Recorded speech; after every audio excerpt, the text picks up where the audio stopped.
there's a way that we deal with people who are committing treason, or at least there has been in the past, and saying I should be jailed and prosecuted. So he's accused me of treason. He's also accused me of leaking classified information. He's accused me of fraud.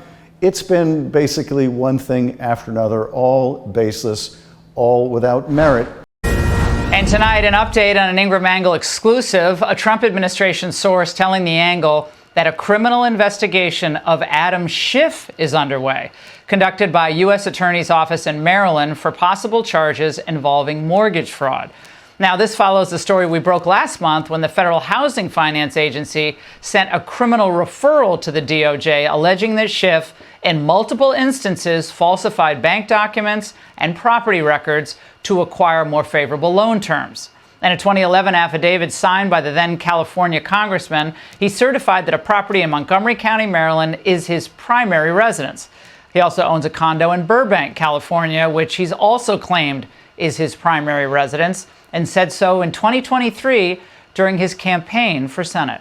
I think just about every member of Congress has a residence in their state and a residence back in D.C. since we're in session much of the week. And people make a family decision where they're going to have their kids. But our principal residence, our primary residence is in California. It always has been and always will be. Ruh-roh. Well, Senator Schiff has not responded to us about these allegations, but we were able to find a statement that his campaign spokesperson gave to CNN back in 2023. She said that the Burbank condo is his primary residence, but Adams' California and Maryland addresses have been listed as primary residences for loan purposes because they're both occupied throughout the year and to distinguish them from a vacation property. Well, the law does not work that way. Let me just say that, but nice try. So Adam Schiff is suffering a massive setback with this legal problem that he's going through with the alleged mortgage fraud. Now, the laws on the books indicate that this might be a problem for Adam Schiff, and this report is going to leave a sour taste in the mouths of a lot of Democrats, and they'll begin to scream about how this is targeting your political opponents and using the legal system as a weapon and so on. But let's listen to Adam Schiff just a short while ago, claiming that he was about to bring a legal investigation into the Trump administration. Let's have a listen. So today, Trump removed many of the tariffs he had imposed in this on-again, off-again, it must be Wednesday, tariffs are off again kind of policy. This has just wreaked havoc on the markets, of course, but there is another profound danger as well, and that is insider trading within the White House, within the administration. You may have seen early in the day Trump tweet this. Now, this is a good time to buy. So the question is, between that tweet and Donald Trump's announcement that he was reducing the tariffs on most other nations apart from China, the question is, who knew what the president was going to do? And did people around the president trade stock knowing the incredible gyration the market was about to go through? Because look, this is a president who is trading in his own meme coin, even as he's president. His kids are trading in their own cryptocurrency. You've got people like Elon Musk who are doing their own conflicted self-dealing in the administration. In any administration this corrupt, it is more than necessary to ask, were people personally profiting from insider information while people's savings, their retirement accounts, were being torched?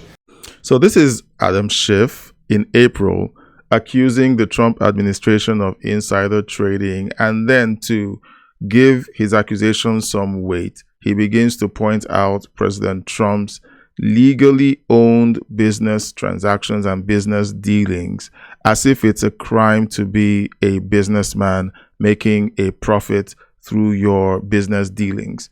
Now, Adam Schiff points out that Donald Trump posted a message on Truth Social saying it's a good time to buy. It was a public post to everyone who was concerned and who was tracking and following his account. that doesn't qualify as insider trading. If Adam Schiff goes ahead with this investigation and anything comes of it, yes, let whoever is involved be indicted and go to jail. However, Adam Schiff has consistently, through the greater part of the last decade, continued to threaten Donald Trump and his team with legal investigations and indictments. And now that he's facing his own, here's his statement. So today, Trump posted this on social media, accusing me of crimes and saying that I needed to be brought to justice. This in and of itself is not new. Trump has been threatening prosecution or jailing of me, accused me of various things over the years. But I want to put this in the context of not only his attacks on me, but also his attacks on other perceived political enemies and what it means for the rule of law. So for years, really beginning with my work on the investigation of Donald Trump connected to Russia and then connected to Ukraine, continuing through my leading his first impeachment over his Ukraine misconduct, and for years now, Donald Trump has threatened to investigate me, prosecute me in various different ways, accused me falsely of engaging in a variety of crimes, the most serious of which he has repeated frequently ad nauseum, is accusing me of treason. He should resign from office in disgrace, and frankly, they should look at him for treason. Of saying there is a way that we deal with people who are committing treason, or at least there has been in the past, and saying I should be jailed and prosecuted. So he's accused me of treason. He's also accused me of leaking classified information. He's accused me of fraud. It's been basically one thing after another, all baseless, all without merit. And Adam Schiff gets in front of the camera to say how Donald Trump has equally been accusing him and has been threatening him, and also wants to insinuate that Donald Trump has a habit of persecuting his political enemies. Well, Adam Schiff has been on record many times accusing Trump of different things and threatening legal investigations into Trump's dealings. And when the spotlight is placed on him, he begins to cry victim. He begins to say that Donald Trump is persecuting his political enemies. He didn't sing that tune when they were going after Trump for the last couple of years. He didn't sing that tune when they were investigating the so-called Russia collusion. That wasn't the tune that he was singing. He said that this was the rule of law. This was due process. Well, if the DOJ finds that what he's been doing with his properties amounts to mortgage fraud, and of course he did say that there are other people on Capitol Hill who are doing the same thing, whoever is involved needs to be indicted, tried, and if they're guilty, pay the penalties. It's really as simple as that, whether they're Republican or Democrat. But to simply sit in front of the camera and say, I'm a victim, the president is persecuting his political enemies, it's not a defense. We need to know what the facts are and let the law do its job. Let me know what you think of my reaction to this story. I know that a bunch of people might think that, look, I'm gloating about the fact that some Democrats are catching heat for their decades-long corrupt practices. And what's going on with the Republicans? Like I said, everyone needs to be equally investigated and all of the corrupt people need to be brought to justice. It's really as simple as that. Put your comments in the comment section. Let me know what you think about this story. This is a breaking story, of course. It's been developing over the last couple of weeks.